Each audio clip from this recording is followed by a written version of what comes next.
കേളകം ചെട്ടിയാമ്പറമ്പ് പൂക്കുണ്ടിലെ നികുതി അടയ്ക്കുന്ന മുഴുവൻ ഭൂമിയും കർഷകർക്ക് തന്നെ ലഭിക്കുമെന്ന സബ് കളക്ടറുടെ ഉറപ്പ്. ഡിജിറ്റൽ സർവേയിൽ കർഷകരുടെ ഭൂമി പുഴയുടെ പുറമ്പോക്കായി രേഖപ്പെടുത്തിയിരുന്നു. കേളകം പഞ്ചായത്തിലെ 2ാം വാർഡിൽപ്പെടുന്ന ചെട്ടിയാമ്പറമ്പ് പൂക്കുണ്ടിൽ ഡിജിറ്റൽ സർവേയുടെ ഭാഗമായി ഭൂമി അളന്നപ്പോഴാണ് ചീങ്കണ്ണിപ്പുഴയുടെ പുറമ്പോക്കായി കർഷകരുടെ ഏക്കർ കണക്കിന് സ്ഥലം മാറിയത്. ഇതിനെ തുടർന്ന് ശക്തമായ പ്രതിഷേധമുണ്ടാവുകയും ഡിജിറ്റൽ സർവേ നിർത്തിവെക്കുകയും ചെയ്തിരുന്നു.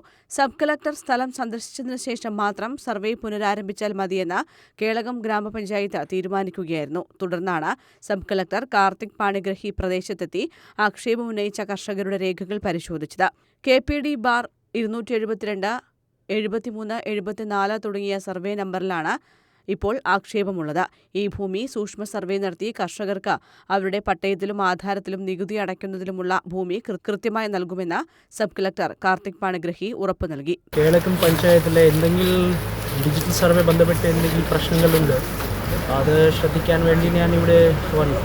പ്രസിഡൻ്റാണ് എങ്ങനെ പറഞ്ഞു, കുറച്ച് പേർക്ക് ഓരോ ഫിയറുണ്ടായിരുന്നു, അത് ഭൂമി എങ്ങനെയാണ് പുറമ്പോക്കിലെ പോകും.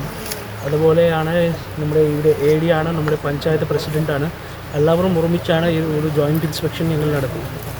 ഞങ്ങൾ ആൾക്കാരനോട് സംസാരിച്ചു. പക്ഷെ ഞാൻ പറഞ്ഞു, രേഖാപ്രകാരം പിന്നെ നികുതി അടിച്ചിട്ടുള്ള എന്തെങ്കിലും സ്ഥലം നിങ്ങളുടെ ഉണ്ട്, അത് ഒന്നും പോകാൻ ചാൻസുമില്ല. അത് പ്രകാരമാണ് ഞങ്ങൾ ഡിജിറ്റൽ സർവേ നടക്കാറ്. ഡിജിറ്റൽ സർവേൻ്റെ നമ്മുടെ ലക്ഷ്യമാണ് എല്ലാവർക്കും ഭൂമി, എല്ലാ ഭൂമിൻ്റെ രേഖ, പിന്നെ എല്ലാ സർവീസാണ് സ്മാർട്ട് ചെയ്യാനാണ് ഉദ്ദേശം. അത് പ്രകാരമാണ് ഈ രേഖകളിൽ എന്തെങ്കിലും പ്രശ്നമുണ്ട്, അത് പരിഹരിക്കാൻ വേണ്ടിയാണ് ഞങ്ങൾ ഡിജിറ്റൽ സർവേ നടത്തുന്നത്. ചീങ്കണ്ണിപ്പുഴ ആറളം പുഴയായി മാറിയെന്ന് സർവേക്കെത്തിയ ആളുകൾ അറിയിച്ചതായുള്ള ആശങ്കയും പ്രദേശവാസികൾ സബ് കളക്ടറെ അറിയിച്ചു. ചീങ്കണ്ണിപ്പുഴയുടെ അവകാശത്തെക്കുറിച്ചുള്ള തർക്കം കേളകം പഞ്ചായത്തും ആറളം വന്യജീവി സങ്കേതവും തമ്മിൽ നിലനിൽക്കുന്നുണ്ടെന്നും ഇത് സെറ്റിൽമെന്റ് കമ്മിറ്റിയുടെ പരിഗണനയിൽ ഉള്ളതാണെന്നും പഞ്ചായത്തിന് അനുകൂലമായ നിലപാട് ഉണ്ടാകുമെന്നും സബ് കളക്ടർ പറഞ്ഞു. News bureau, Peravoor.